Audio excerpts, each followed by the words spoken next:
Okay, fine. Give me your book. Give me this Quran or whatever it is that you're reading, your moon and stars worshiping book.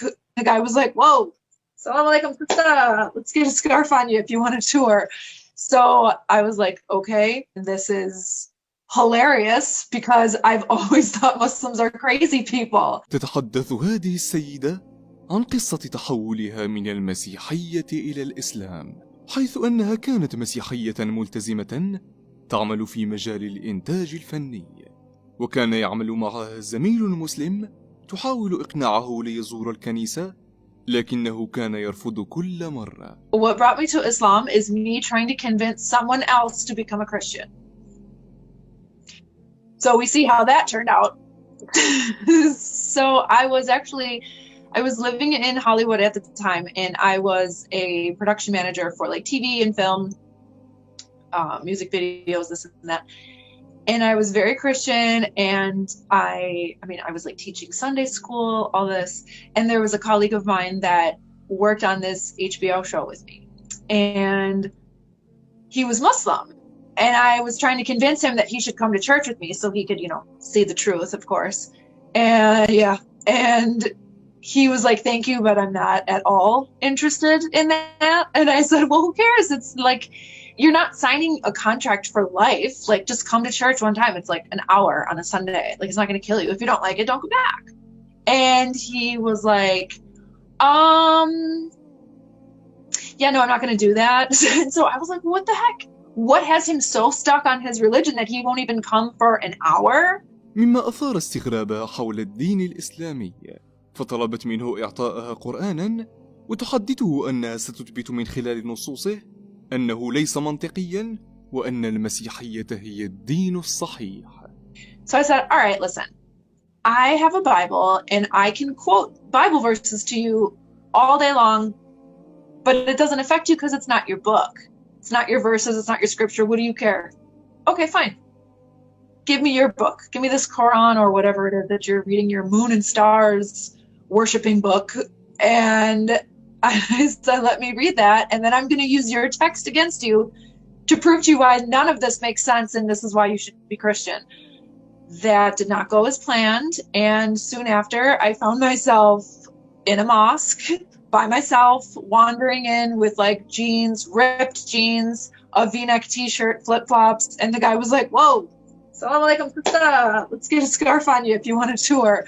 So I was like, okay. لكن يبدو أن رحلة البحث هذه ستؤدي إلى نتائج مغايرة لما كانت تتوقعه، حيث لمست مدى عظمة الدين الإسلامي من خلال تصفحها لمعاني وحقائق القرآن، وأصبحت تطالع القرآن طوال الوقت أينما حلت، إلى أن قررت في الأخير أن تبتعد عن حياتها وتترك كل شيء.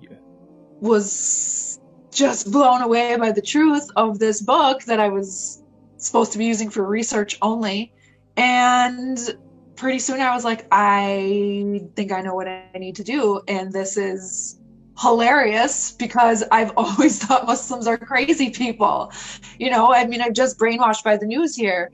And, I didn't know anything about it. I thought they were just doing some like ritual stuff and blah, blah, blah. I didn't know what was going on. And so when I start reading the Quran, I see all these questions that I've had in Christianity for so long. All of them were answered. And I'm like, wait a minute. You guys know about Adam and Eve?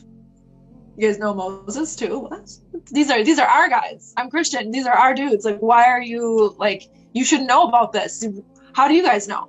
Well, I didn't realize how similar Islam is to Christianity. And I'm thankful that I knew as much as I did, because otherwise, had I not known those stories, I would have probably been a little hesitant. Like, okay, you're telling me this guy throws a stick down and all of a sudden it's a snake? All right, okay. No, thanks. But I already knew these stories from Christianity. So I was like, wait a second. You guys know he parted the Red Sea? Okay. What else do you know? And then it became more and more interesting to me. So after a while, I was just like inseparable with the Quran. I was just walking around everywhere. Like, I remember just walking all over LA, just walking like a crazed woman, maniac, with a big backpack on and my little Quran that was like this big, and I'm walking and I'm not even paying attention. I'm just reading. I'm flipping pages and I'm walking and I'm walking. I'm just trying to absorb every word. And then I was like, that's it. I gotta go. I gotta move. I gotta get out of here. I can't be here. ووجهتها كانت المغرب، وقررت أن تنطق الشهادة فور انتهائها من ختم القرآن في أحد مساجد الدار البيضاء. And so I decided to do the obvious choice and sell everything I own, pack one suitcase, and buy a one-way ticket to Morocco. Makes sense. So I did that, and I didn't have a job. I didn't have family there, friends. I had nothing, no idea what I'm doing. I don't speak Arabic. I don't speak French, and no one there speaks English. Amazing. Good choice. I didn't really know what was going to happen, but I knew that I needed to make hijrah because I'm living in LA, and it's like I'm like cruising Sunset Boulevard at night, like hanging with celebrities and living this like glamorous life that everyone wants that I could care less about. So I said, I gotta move. I gotta get out of here. And especially if I want to become Muslim for real, I cannot do that living in Hollywood. Like, it's never going to happen. My friends will never accept this. They'll tease me. I'll just be, just a pile of nothing, because everybody's going to be like, okay, what are you, some wannabe Arab? Okay, you're Muslim, whatever, let's go out.